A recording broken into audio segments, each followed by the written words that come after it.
পারুলের কথা শুনে চমকে গেল রায়ান।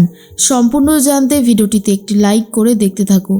গল্পের শুরুতেই দেখা যায় যে পারুল চলে এসেছে বয়েজ হোস্টেলে, কিন্তু অ্যাকচুয়ালি কোথায় রেখেছে অনিরুদ্ধ স্যারকে রায়ান সেটাই বুঝে উঠতে পারছে না পারুল তখন ভাবে কি করে এখন আমি সবকটা ঘর খুঁজে বার করব, কারণ আমার হাতে তো সময় খুবই কম। তার মাঝখানে অনিরুদ্ধ স্যারকে খুঁজে বার করাটা কি এতটাও সহজ হবে আমার জন্য? কিন্তু থেমে থাকলে হবে না, ঠিক খুঁজে বার করতে হবে। অনিরুদ্ধ স্যারকে খোঁজার জন্য পারুল চলে এসেছে ভেতরে। আর এখানে আসার পরে পারুল যখন যাচ্ছিল তখনই দেখতে পায় আর বুঝতে পারে যে এই ঘরের মধ্যেই রায়ানরা আছে। রায়ান সবার সাথে মিলে ক্যারম খেলতে থাকে, সেটা পারুল লুকিয়ে লুকিয়ে দেখে নেয় আর বলে, বাহ, স্যারকে কোনো একটা ঘরে বন্দি করে রেখে এখন এখানে নিজেরা মিলে ক্যারাম খেলছে। দাঁড়া, একবার স্যারকে উদ্ধার করে নি, তারপর দেখ আমি তোর কী অবস্থাটা করি। এরপর পারুল কি করবে নিজেই বুঝে উঠতে পারছে না। আস্তে আস্তে গিয়ে সবকটা ঘর খুঁজতে থাকে। তারপরেই একটা ঘর দেখে সন্দেহ হয় আর ভালো করে কান পেতে শোনে যে সেখান থেকে অনিরুদ্ধ স্যারের আওয়াজ পাওয়া যাচ্ছে। এরপর দরজাটা খুলে দেখে অনিরুদ্ধ স্যারকে একেবারে চেয়ারের সাথে বেঁধে রেখে দিয়েছে। তখনই পারুল বলে, স্যার আপনি ঠিক আছেন তো? অনিরুদ্ধ বলে, পারুল আমি একদম ঠিক আছি, রায়ানকে বলাটা দরকার, দেখেছো রায়ানের কি রকমের সব কিছু বুদ্ধি হয়েছে, দেখো আমাকে কিভাবে এখানে বন্দি করে রেখেছে। তখনই পারুল বলে, আপনি কিছু চিন্তা করবেন না, আপনাকে আমি এখান থেকে নিয়ে যেতেই এসেছি। এরপর অনিরুদ্ধ স্যারকে আগে উদ্ধার করে নিয়ে যায়। বাইরে গেটের কাছে গিয়ে স্যারকে বলে, স্যার কটা বাজে? তখন পারুল লক্ষ্য করে আর অনিরুদ্ধবাবুও লক্ষ্য করে ঘড়ির কাঁটাগুলো খুব ফাস্ট দৌড়াচ্ছে। অ্যাকচুয়ালি কটা বাজে সেটা খুব একটা বোঝা যাচ্ছে না। তখনই পারুল বলে, কি হলো স্যার, এই ঘড়ির কাঁটাগুলো এরকম হচ্ছে কেন? তখন অনিরুদ্ধ বলে, সেটাই তো বুঝতে পারছি না। এরপর তারা সামনের গেট দিয়ে কোনো রকমের বাইরে তো বেরোয়। তখন পারুল বলে, এই তো ঘড়ি এখন ঠিক আছে, 2টো বাজতে 15 মিনিট মতন বাকি আছে।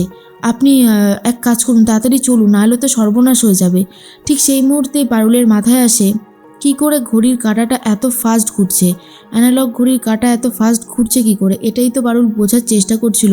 তখন বুঝতে পেরে যায় আশেপাশে কোনো কিছু রয়েছে, বিশেষ করে টাইম বম্বের মতন কিছু, যেটা প্রচুর পরিমাণে রয়েছে। আর তখনই মনে মনে একটা কথাই ভাবছিল পারুল, যে অনিরুদ্ধ স্যারকে আগে পাঠিয়ে তো দিই, কারণ 2টো বাজতে বেশি সময় বাকি নেই। তারপরে গিয়ে খুঁজতে হবে যে ওখানে কোনো বম লাগানো আছে কিনা। তখনই পারুল অনিরুদ্ধকে বলে, স্যার আপনি চলে যান, আমি এই দিকটা দেখছি। এদিকে বাড়ির সবাই খুবই চিন্তা করতে থাকে, কারণ সময় একদমই আর নেই। তখনই গুরুদেব বলে, 2টো বাজতে আর 10 মিনিট মতন বাকি আছে। এই 10 মিনিটের মধ্যে যদি অনিরুদ্ধ না আসে তাহলে কিন্তু খুকুর বিয়েটা দেওয়া যাবে না, খুবই চাপের হয়ে যাবে। এরপর পিসিমণি কান্নাকাটি শুরু করে আর বলে, দেখলে তোমাকে আমি আগেই বলেছিলাম যে তুমি এই বিয়ের আয়োজন করো না, শুনলে না আমার কথা। সবার কপালে কি আর সব সুখ সয় বলো তো? শুধু শুধু আমাকে এইভাবে অপমান করে তোমাদের যে কী লাভ হয় আমি বুঝতে পারি না। তখনই রুক্মিণী বলে, প্লিজ পিসিমণি একটু ধৈর্য ধরো, পারুল যখন কথা দিয়েছে ও ঠিক কথা রাখবে, কারণ ওর কথার উপরে আমাদের ভরসা আছে। এরপরই পারুল ভাবে গিয়ে আমাকে বমটা খুঁজতেই হবে। এরপর পারুল চলে এসেছে বমটা খোঁজার জন্য। তখনই রায়ান ভাবে, কী হলো কেসটা, সবাই এত চুপ করে গেল কেন? এরপর পারুল চিৎকার চেঁচামেচি শুরু করে। তখন রায়ান বলে, এই তুই এখানে কি করছিস? পারুল তখন বলে, রায়ান এদিকে আসিস না, এদিকে বোম আছে। আর এটা শোনার পর রায়ান তো প্রথমে বিশ্বাসই করতে পারিনি, কিন্তু যত এগোতে থাকে তত দেখতে থাকে সাউন্ড আসছে বোমের। এরপর পারুল বলে, তোরা এখান থেকে চলে যা, এই জায়গাটা খালি করে দে। কিন্তু রায়ান বলে, না, তোকে ছেড়ে আমি কোনোভাবেই এখান থেকে যাব না, কারণ আমি তোর সাথেই মরতে চাই। এর মধ্যেই যারা স্টুডেন্ট ছিল তারা তখন ভয় পেয়ে যায়। আর পারুল ভাবে এত কম সময়ের মধ্যে পুলিশকে ডাকবো, বম স্কোয়াডকে ডাকবো, সেটা তো হবেই না, হাতে সময় নেই, কি করব কিছুই তো বুঝে উঠতে পারছি না। অন্যদিকে শিরিন ভাবে পারুল নিশ্চয়ই এতক্ষণে ফেসে গেছে, না ও পুলিশকে ডাকতে পারবে, না ও বম স্কোয়াডকে খবর দিতে পারবে। এই সময়তেই পারুল একেবারে জব্দ হয়ে যাবে। অনেক জ্বালিয়েছিস তুই আমাকে পারুল, এবারে দেখ কেমন লাগে। ঠিক সেই মুহূর্তেই পারুল তখন কি করবে বুঝে উঠতে পারছে না। তার মধ্যেই রায়ান বলে, পারুল তুই ওখান থেকে চলে যা। কিন্তু পারুল বলে, আমি এভাবে যাব না, তোরা একটা কাঁচির ব্যবস্থা করে দে আমাকে, যাতে আমি তারটা কাটতে পারি।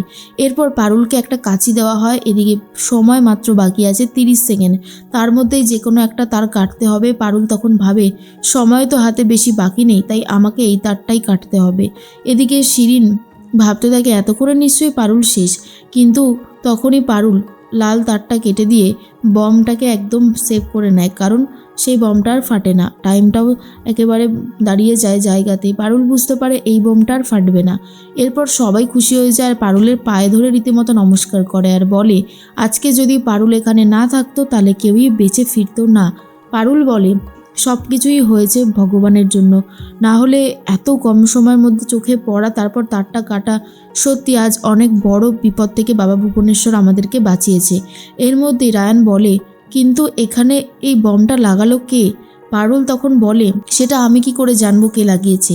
এরপর মধ্যেই শিরিন এসে দেখে বমটা তো ফাটেইনি, উল্টে পারুলরা সবাই বমটাকে নষ্ট করে দিয়েছে।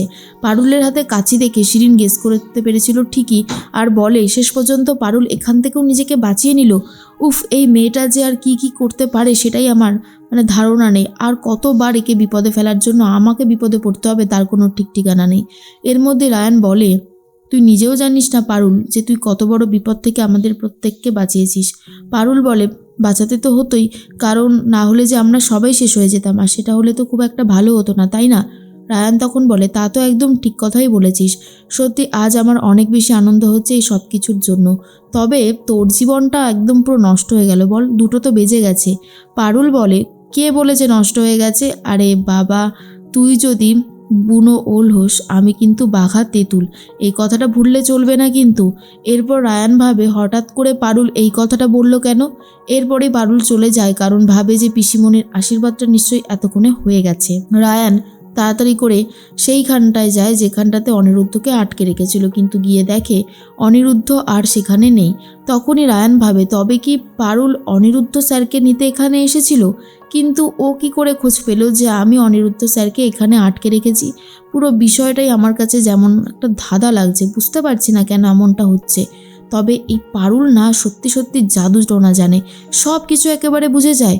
অন্যদিকে দেখা যায় পিসিমণি আর অনিরুদ্ধ স্যারের আশীর্বাদটা তো হয়ে গেছে। তখনই পারুল যাওয়া মাত্রই সবাই বলে পারুল তুমি ঠিক আছো তো? পারুল তখন বলে হ্যাঁ আমি একদম ঠিক আছি, ওদের আশীর্বাদটা যে একদম ঠিক সময় হতে পেরেছে সেটাই তো বড় কথা।